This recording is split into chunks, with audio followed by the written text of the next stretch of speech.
Bismillahirrahmanirrahim. Nahmaduhu wa nusalli ala rasulihil karim. Amma ba'd. Assalamu alaikum urmatlı cemaat.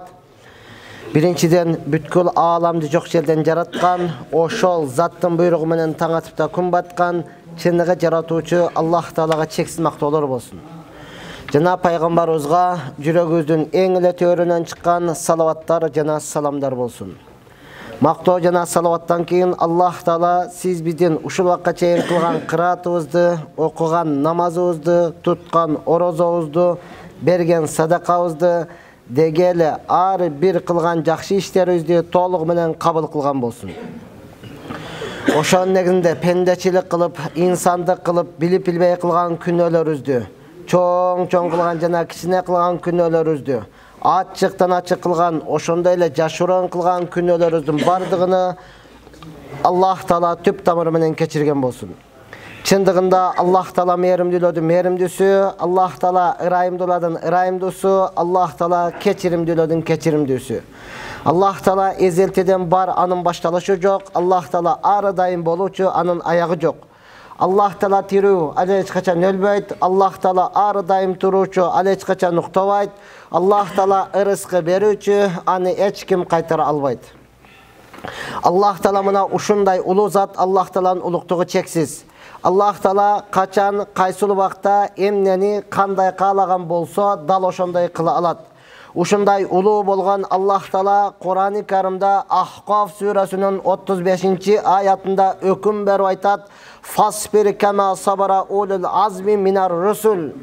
Пайгамбарлардан эң улуулары кандай сабырдуулук кылган болсо, сен дагы дал ошондой сабырдуулук кылгын дейт. Демек, бүгүнкү муфтиятыбыздан берилген темабыз жашоодогу кыйынчылыкка, дегеле сизге келген сыноого сабыр кылуу туурасында экен. Албетте, урматтуу тууган, муну өзүнүн оюнан алып айткан жок. Балким бул да болсо Аллах Тааланын Кур'андагы өкүмү дал мына ушундай. Аллах Субхана Таала Кур'ан-ы Каримде пайгамбары саллаллаху алейхи ва салламга өкүм берип айтат. Пайгамбарыбызга берилген өкүм сиз биз үчүн дагы өкүм, урматтуу тууган. Ошондо Аллах айтат: "Фасбир кама сабара улул азми минар русул." Элчилерден эң улуулары Нух алейхиссалам, Ибрахим алейхиссалам, Муса алейхиссалам, Иса алейхиссалам кыйынчылыкка кандай сабырдуулук кылган болсо, кыйынчылыктарды кандай сабырдуулук менен жеңип ийгиликке жеткен болсо, сен дагы дал мына ушундай сабырдуулук кылгын деп Аллах Таала пайгамбарыбызга өкүм берет. Ошонтан Абулай Самарканди рахматуллах алейхи айтат: "И'лам аннал абда ла юдрики манзилатал ахяр илля бис-сабр ала шиддат вал аза." Сен билгин, эки кулагың менен угуп алгын. Сен эң жакшы адамдардын даражасына, кыйынчылыкка жана саңа жеткен иза, аза чегүүлөргө, аза берүүлөргө сабырдуулук кылуу менен гана эң жакшы адамдардын даражасына жетесиң.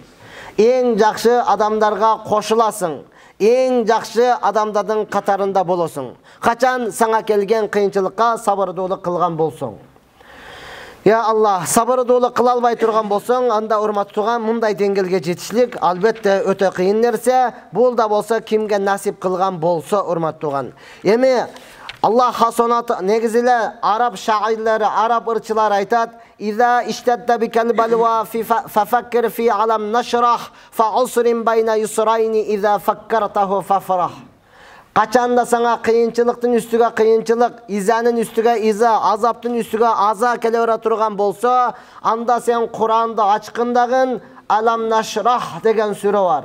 Ошону окуп, фикир кылгын, анда сен сөзсүз кубанасың дейт. Анда сен сөзсүз кубанасың, качан сенде иман болсо, качанда чынында эле саңында ошого болгон ишеним бар боло турган болсо. Неге? Анткени Аллах Субхана Таала ал сүрөдө бир эле жол эмес, балким бекемдеп эки жол айтат. "Инна ма'ал усри юсра, фа инна ма'ал усри юсра." Албетте бир кыйынчылык менен эки жыргалчылык бар. Bir kıyınçılık men sözsüz sana iki jirgalçılık var деп айтып атат турган. Демек сизге келген ушул кыйынчылыкка кичине сабыр кылып коюңуз, анда сөзсүз сизге жиргалчылык келет.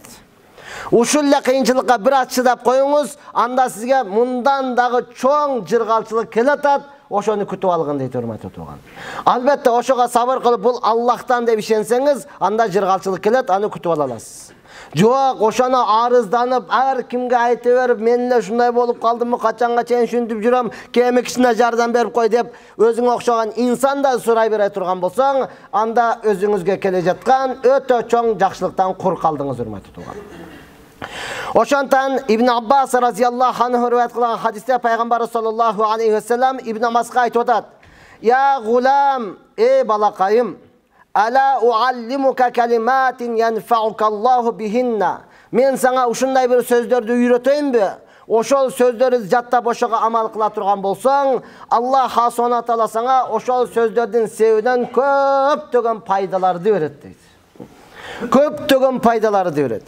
Бүгүнкү күнү урматтуу тууган, биз бул дүйнөдө вакытынчалык дүйнөдө бактылуу болуш үчүн, эптеп бир кичине пайдага жетип калыш үчүн көптөгөн акчаларды расход кылып атабыз.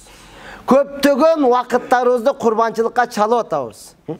Вакыт бөлбөсөң болбойт экен да дейсиң.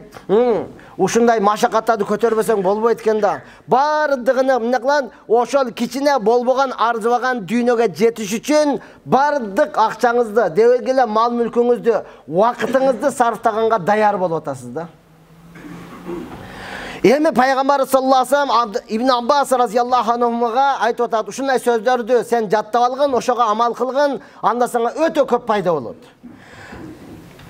Култу бала я Расулуллах. Ибн Аббас дагы: "Ооба, Алла нерсе, сөзсүз мага ал нерседи үйрөтүңүз, айтып бериңиз" дегенде пайгамбар айтты: "Ихфазиллаха яхфазука." Сен Аллахты сактагын, Аллахты жаттап алгын. Ал деген сөз Аллахтын өкүмүн аткаргын, Аллах субхана таала сени сактайт.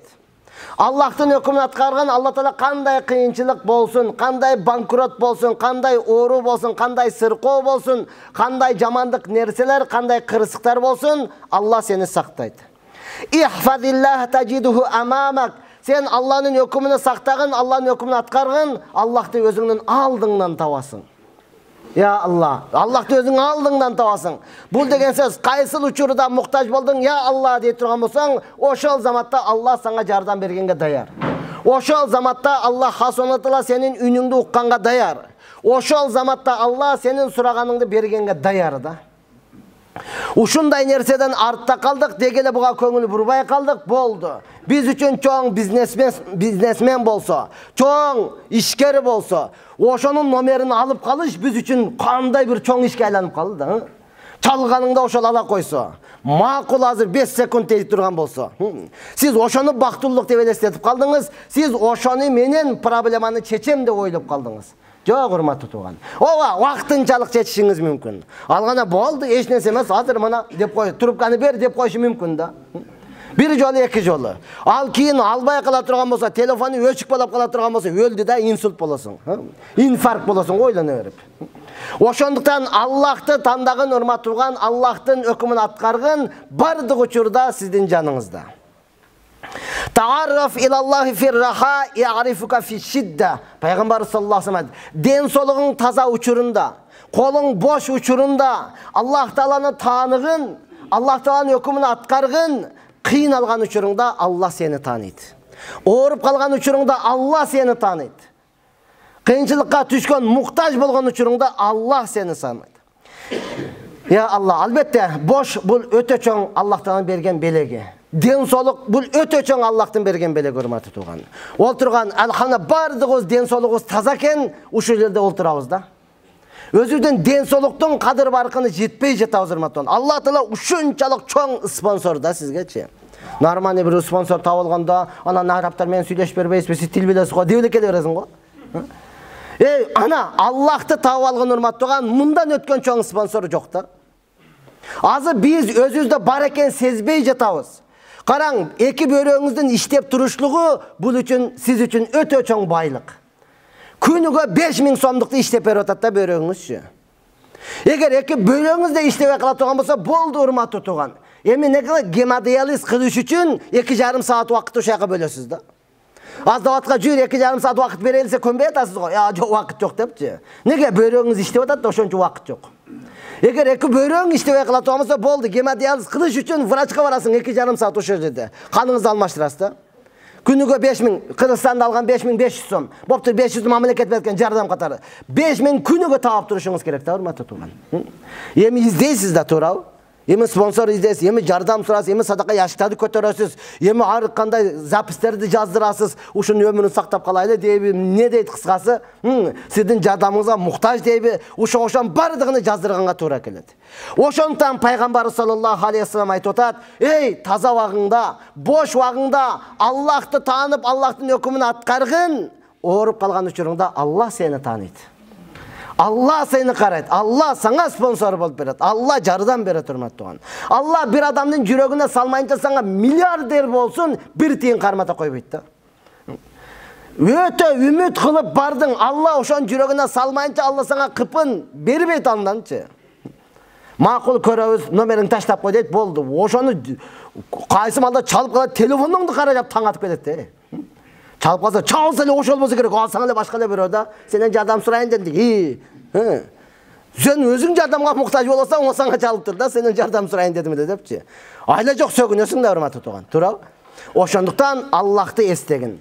Emi kılat, İza sa'alte fes'alillah. Peygamber sallallahu aleyhi ve sellem İbn Abbas'a ayet otat. Sen kaçan sorasan Allah'tan sora. Ve izâ sta'ante festa'in billah. Kaçan sana yardam gerek bolsa Allah'tan yardam sora. Qad jafallahul qalam bima huwa kainun. Ankeni taqdiratты саңын чекеңе жазганы бардыгы жазылып бүткөн, калем кургап калган. Siz жазатыштан 500 жыл, асман мен жер жаратыштан алдың 500 жыл мурда эле Алла Таала ар бирибиздин тагдырыбызга жазып койгон, калем кургаган, урматтуу тууган. Эми жаңыдан бир нерсе болбойт, жаңыдан бир нерсе жазылбайт. Ошондуктан пайгамбар саллаллаху алейхи ва саллям айтат: эгерде жалпы ааламдагы бай дейсиңби, ке дейсиңби, кыскасы бардыгы сизге бир жардам берип коёйлу, ушу кичине эмне кылып пайда берип коёйлу деп бардыгы топтолсо дагы, Алла Таала сизге жазбаган болсо, кыпынчалык дагы пайда бере албайт. Пайда бере албайт, урматтуу, жалпысы топтолгон болсо дагы. Эгерде жалпы адам сизге зыян берейлі, ушуну жок кылайлы, ушуну оозуну жаап коёйлу, ушуну сүйлөтпөй коёйлу, ушуну эптеп тынчытып коёйлу деп бардыгы топтолгон болсо, Алла тагдырыңызга жазган жокпу, кыпынчалык зыян дагы бере албайт. Кыпынчалык зыян дагы бере албайт. İ'mal lillahi biş-şükr vel yaqin. Ошондуктан пайгамбар ayt: "İ'mal lillahi biş-şükr vel yaqin." Sen şükürçülük kılуу menen, jana толук Allah'tan eken dep işenүү menen uşuga amal kılgın deyt. Böyrөңүз иштеп атат, şükür kılыңыз, урматтуу тууган. Сизге эң чоң спонсор манеке. Эки бөйрөң иштебей калды дегече, урматтуу тууган, жашоо тынчыңыз кетти да. Тынчыңыз кетти, урматтуу тууган. Жакында ушундай кылды, жакын бир тууган өлдү, бирок бу гемодиализге барыш керек экен, аны менен иши деле жок. Ана шо балды, ол өзү де гемодиализде жатат, ушундай болуп калган турбайбы деп ойлочу. Атаңбы кызыктырбай калат, урматтуу. Неге? Өзүңдүккө өлүм бар айтпайсыңбы? Ошондон шүгүр кылуу менен вал яқин, толук ишеним менен Аллах бербесе, эч ким сизге бербейт. Аллах, урматтуу турган, пайда бермейинче эч ким сизге пайда бере албайт. Ошондон амал кылгын, якын. Wa alam anna fi sabr ala ma tukra khayran kaseeran. Эми акырында пайгамбар саллаллаху алейхи Ибн Аббас айтып атат: "Саңа келген жек көрүлөт, сен жактырбаган, бардыгы келип атат, жактырбайсың, бирок болуп атат да. Каалабайсың, бирок болуп атат да, ошолчу. Ошонун бардыгына сабыр кылгын, khayran kaseera, саңа өтө чоң жакшылыктар келет. Өтө чоң жакшылыктар келет. Wa anna nusra ma'a sabr, албетте Аллахтын жардамы бул сабырдуулук менен. Ата бабабыз бул аяттарды, бул хадистерди өз учурунда ачык айкын айта албагандыктан, аят хадистерден бизге учкул макал лакаптарды алып эле айтып койгон да. Сабырдын түбү сары алтын деп койду, болду. Сен канчалык деңгээлде түшүнөсүң, канчалык деңгээлде амал кыласың, өзүң билесиң. Неге алар айтылган эмес ата бабабыз? Себеби кысым болуп турган, аятта шундай келген, хадисте мындай келген деген эмес. Ошону алып туруп эле сабырдын түбү сары алтын деп койду, болду. Сабыр кылсаңыз сары алтынга жетесиз. Албетте Аллах Таала айткан: "Ва анна мa'al usri yusra", албетте кыйынчылык менен биргеликте сөзсүз жыргалчылык болот. Кыйынчылык менен биргеликте сөзсүз жыргалчылык болот, эгер аны күтүп ала турган болсоңуз. Ya Allah. Hadislerде келет: Аллах Subhanahu Taala кыямат күнү Bul dünyada bir de kıyınçılık körбөгөн. Ömür boyu kağlaganını jep, kağlaganını içip, kağlagan jaka barıp, kağlaganday kiyinip, jırgalçılık menen күн өткөргөн adamdı Allah azına kıyamat günü dozokka kirgizüle kayıp çıkarat deydi. Kirgizüle kayırıp çıkarganda эле эмне кап-кара баягы чала күйгөн жыгачтай болуп чыгат, кандай түтөпчү. Яман түтөйсүң го дейт го. Кап-кара түтүн болуп чыгат, кабагын салыпчы. Анан сурайт экен: "Сен бул дүйнөдө бир жыргалчылык көрдүңбү?" "Жок, жок. Анан ушинтип жүрүп күн өткөрдүм" дейт экен да. Мага бир оор турган адам болбоду дейт экен да, урматтаган. Болбосом 60 жыл, 80 жыл каалагандай жашады да. Kağlagандай рахат көрдү. Канча керек? Ма деп ташап коюп жүрдү да. Ошол адамды дозокко киргизип эле кайып чыгарганда, кап-кара чала күйгөн жыгачтай түтөп чыгат экен да. Бир жыргалчы көрдүмгү бул дүйнөдө десе, бүт бардыгы унутулат экен да. Жок, ана ушинтип жүрүп өттүм, мага күйгөн эч ким болбоду депчи. Эми бул дүйнөдө өтө кыйналып, я Алла, бир да жыргалчылык көрбөй. Эми жетим десе, аны дагы башка бирөө тартып кетип, уруп алып, дүйнөдө bir 60 жыл кыпынчалык жакшылык көрбөй өткөн адамды бейишке киргизип эле кайтып алып чыкса, киргизип эле кайтып алып чыкса, башты көтөрүп, көздүн кыры менен карап калат экен да. Не болду? Жардам керекпи депчи. Сиз бул дүйнөдө бир кыйналдыңызбы? Жок, неге? Мага жамандык каалап атасыңбы дейт экен да. Мен ушул бойдон элемин, мен эч кандай кыйынчылык эмнеге бирөө айтып атабы? Дейт экен да. Ушунчалык деңгээлден кыйынчылыгын унутуп калат экен да, бейишке бир эле кирип чыкканчачы. Мына ошондон айтат, бул дүйнөдөгү кыйынчылык бул эч нерсеге арзыбаган нерсе. Ошол эле учурда урматтаган жыргалчылык дагы эч нерсеге арзыбаган нерсе. Эң негизги сиз Аллахты тааныңыз, Аллах менен мамиле кылыңыз, ошонун өкүмдөрүн аткарыңыз, болду, бактылуулук мына ошондо турат.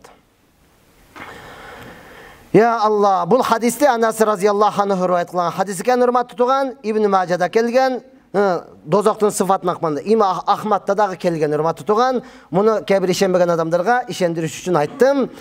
Ya Rabbi, emi hurmatly tugan, albatta Allah subhanahu wa taala awwal ma yud'a ila al-jannah al-hammadun lillah allazina yahmudunallaha ala-s-sarra wa-d-dharra.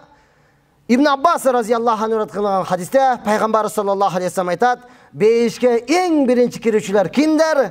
Ellezine yahmadunallahi ala-s-sarra ve-d-dharra. Kıyınçılık uçurda dağı, jırgalçılık uçurda dağı Allah'a maktub aytkanlar en birinci beyişke kirişçiler uşuldaydı. Kişine jırgalçılık geldi, elhamdülillah Allah Teala berip atat. Baş iştebeyt bul. Kişine kıyınçılık geldi, sabır kılın, elhamdülillah meni sınap atat. Allah bergen olsa men ne kılayın? Boldu hurmat tugan, kaygırıp, iylap, göz yaş tөгүп, nastirenan öldürüp, kavagыңды salıştın, hiç kanday kajatı yok eken da. Hiç kanday kavagı yok. Medisina aytışı boyunca, eğer çın bola tugan bolsa, köp tarıngan adamdan böyrek öğret eken de özü. Kapa olup tarını öğret ko, sen anantıp koybodun bu, alamdı albay koybodun diyor. Oşal adamdan böyrek öğret eken de özü. Ya Allah. Emi albatta bul dünyada en ağır sabır, en ağır kıyınçılık Peygamber sallallahu aleyhi ve sellem'e kelgen, mınday kıyınçılık yer betinde hiç kimge berilgen emas. Hiç kimge berilgen emas. Oşol kıyınçılıkların birini İbn Mas'ud radıyallahu anhu mındayça dep bayandaydı. Qala baynama Rasulullah sallallahu aleyhi ve sellem yusalli indel bayt. Peygamber sallallahu aleyhi ve sellem Baytullah Ka'banın janında ibadat kılıp jatkan uçurda, namaz okup jatkan uçurda Abu Jahil ve ashabuhu julusun. Abu Jahil jana anın joro joldoştoru birge olturat ele. Waqad nuhirat juzurun bil ams. Keçele bir çoğun tö soyulgan eken. Oşonun içek çabağı tiyakta juulbastan kalgan eken. Abu Jahil aleyhilana ayt otat, ana Muhammed'i kördüңөр, namaz okutat. O töөнүн içek çabağı turat keçeten beri, keçe soyulgan çoğun töөнүn içek çabağı. Oşonu kaysı batır kötörüp barıp Muhammed secdege baş koyganda başını alıp barıp taştayalat dedi da. Degende adamların arasından en baktısız küçüge tayangan birisi men aparıp taştayalam dedi. Koyça toçuna tapardı. Tında öyle, çında öyle aparıp taştayalam. Dedi, albatta Peygamber sallallahu aleyhi ve sellem secdege baş koyganda aparıp turup Peygamberin başına taştap koydu. Al içek çabağının oğurluğundan Peygamber sallallahu aleyhi ve sellem başını kötör albay kaldı. Wa ana qa'imun anzur. İbn Abbas radhiyallahu anh men qarab turam deydi. Jaşı bolçu da. Men qarab turam. Law kana li man'atun la tarahtuhu an zahri Rasul sallallahu aleyhi ve sellem. Egerde mende kuch kuvat bolgondo, egerde menin kolumdan kelgende sözsüz Peygamber sallallahu aleyhi ve sellem başıdan oşan alıp taştayt elim deydi.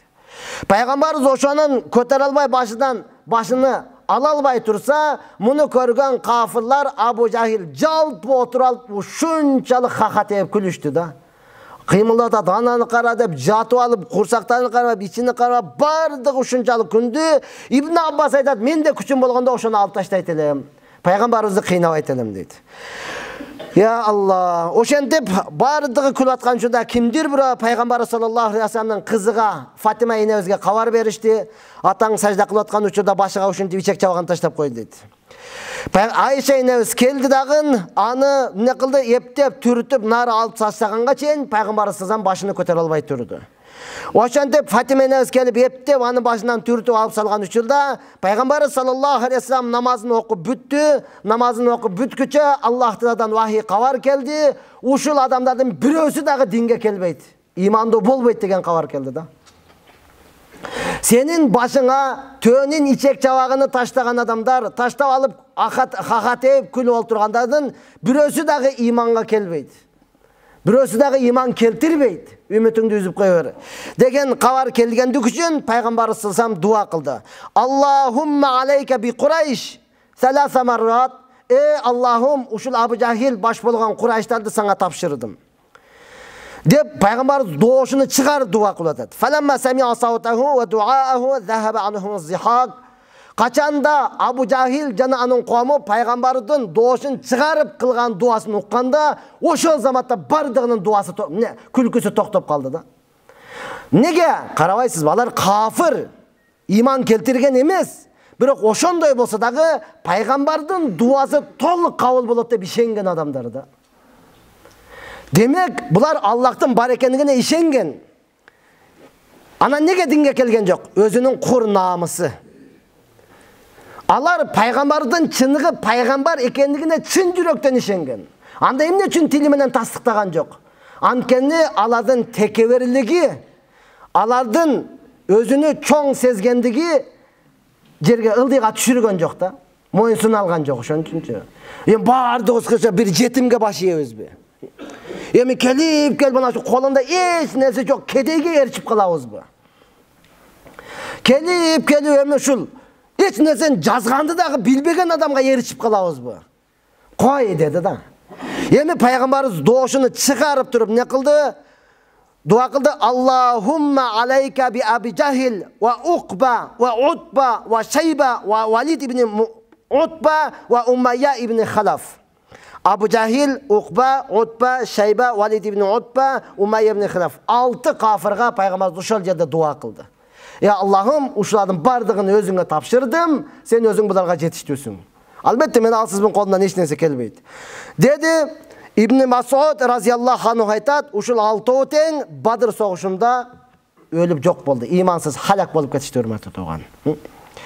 Bul yerde albatta bizdin ayta turganыбыз, Peygamberimiz Allah'tın en süyüktü pendesi. Biroq oşol bul jaşoosunda uşunçalık kıyınçılıklarga duşar bolgon. Ölüm töşөгүндө жатканда Fatima enemiz kelip aytkan, "Attыңай атакабайым, ушунчалык кыйынчылык тартканыңды kimdir gana bilbesin." Жаш балдары дагы билген, чоңдары дагы билген, аялдары дагы билген, эркектер дагы билген, мусулмандар дагы билген, кафир башка мамлекеттин адамы дагы билген, пайгамбар ушунчалык жашоонда кыйналгандыгынычы. Ошенткенде пайгамбар саллаллаху алейхи айткан, атасынын сүйүктүү козусу бүгүндөн кийин атакең эч кандай азап тартпайт деди. Бул мен эми жан тапшырып, бул дүйнө менен коштошом деген белгили да. Boldu. Бүгүндөн кийин деген сөз, ошол күнү Пайгамбар саллаллаху алейхи ва саллям бул дини менен коштошуп, жан тапшырган урматтуу туган. Акыйкатта эми ага эч кандай кыйынчылык болбойт. Бул дүйнөдө урматтуу туган, ким Пайгамбар саллаллаху алейхи ва салламды эрчип, чынында эле чын жүрөктөн сүйгөн болсо, ага кыйынчылыктар келет. Ага кыйынчылыктар келет. Ya Allah. Ага эми сиз сабыр кыла турган болсоңуз, Аллах Субханаху Кур'ан-ы Каримде не дейт? Иннама юаффас сабируна ажрахум бигайри хисаб. Зумар сүресинин 10-чы аятында Аллах Таала айтат: Иннама юаффас сабируна ажрахум бигайри хисаб. Bir gana kıyınçılıkka sabır kılgan adamlar gana soğuptorunu esepsiz alat dedi da. Esepsiz alat.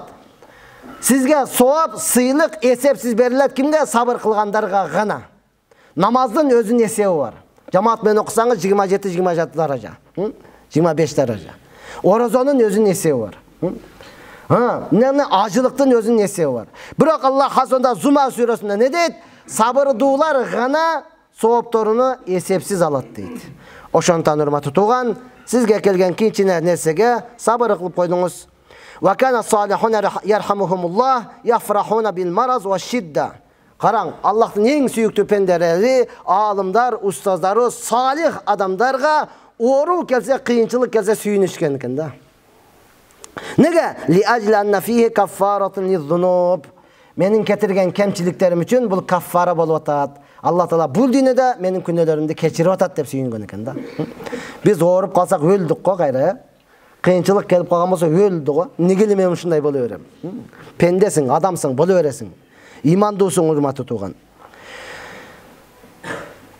Kıyamat gününde hiç bir adamga üzürlengenge bolboyt. Hiç bir adam hiç kanday yol menen aktan albayt.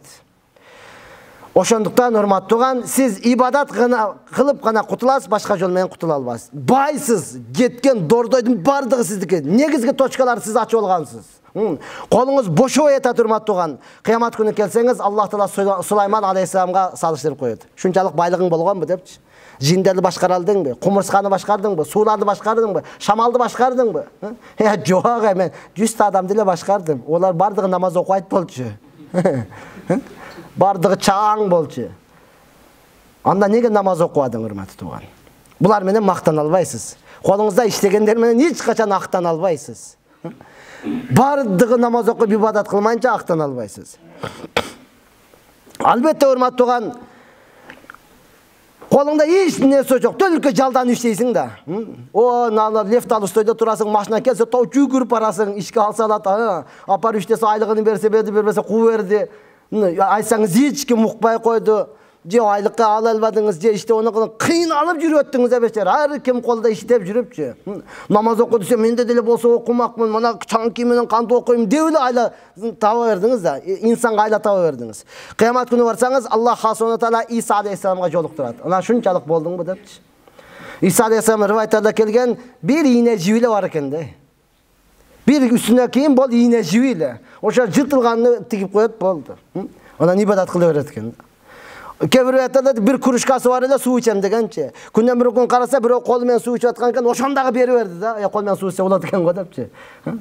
Başka hiç sesi yok dedi da. Sen dağı şundaysın mı dese, Kırgızda söz var ga, kedeydi köçkönde kördü. Bir kamas tola jügün bar bolçu deysin da. En oğurup jatkan adam, oğurup töşökte beçara tura albay kaldı.